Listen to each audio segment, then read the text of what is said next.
যদি জুলাই সনদ আমার বাপে অস্বীকার করে সে আমার বাপ না, যদি আমার মা অস্বীকার করে সে আমার মা না।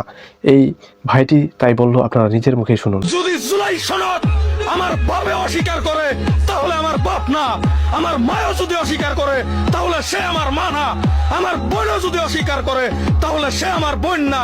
আর আমি এই জুলাই সনদ আপনারা কিভাবে অস্বীকার করেন? নির্লজ্জ বেহায়া পবিত্র সংসদে ঢুকে আবুল তাবুল উল্টা পাল্টা কথা বলে। এই ভাইটিকে স্যালুট জানাবেন সবাই। মানুষের ভিতরে বিভ্রান্তি সৃষ্টি করার চেষ্টা করতেছেন মিয়া। সময়কে মনে রাখুন, কোন সময় কোন নেতা কেমন আচরণ করেছে এটা খুবই দরকার, খুবই জরুরি। ইদানিং আমি দেখতে পাচ্ছি আমাদের কিছু ছেলেপেলে সংসদের ভিতরে কিছু গুরুত্বপূর্ণ কথা বলে, অসাধারণ কথা বলতেছে ভাই, টপিকগুলো সেই কথাগুলো আমাদের বড় বড় তারকা নেতারা নিজেই পারতেছে না। সংসদের ভিতরে এক পর্যায়ে আগুন লেগে গেছে। সে কি এমন বলেছে?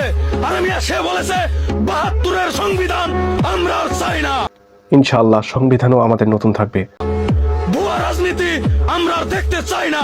এই নতুন বাংলাদেশ, নতুন মানচিত্র পেয়েছি, নতুন পতাকা পেয়েছি, সংবিধানও নতুন থাকবে।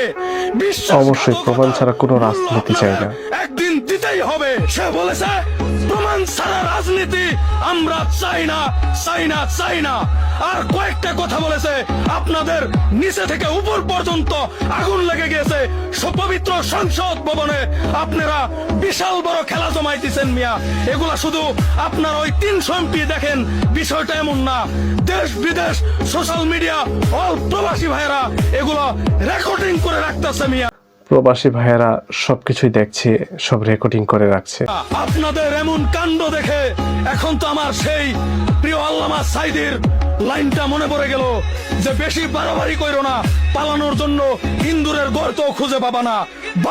আল্লামা সাইদির কথাটা কিন্তু শর্ত হয়েছে, শেখ হাসিনাও কিন্তু এভাবেই পালিয়েছে। মানুষ গাছের গোড়ায় নাড়া দিবে, মামু বাড়ি দিল্লি গিয়ে পড়বে।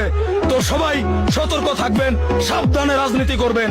এমন কোন রাজনীতি করবেন না যেই রাজনীতিতে আপনার জিন্দেগি খতম হয়ে যাবে। স্যালুট ভাই আপনাকে।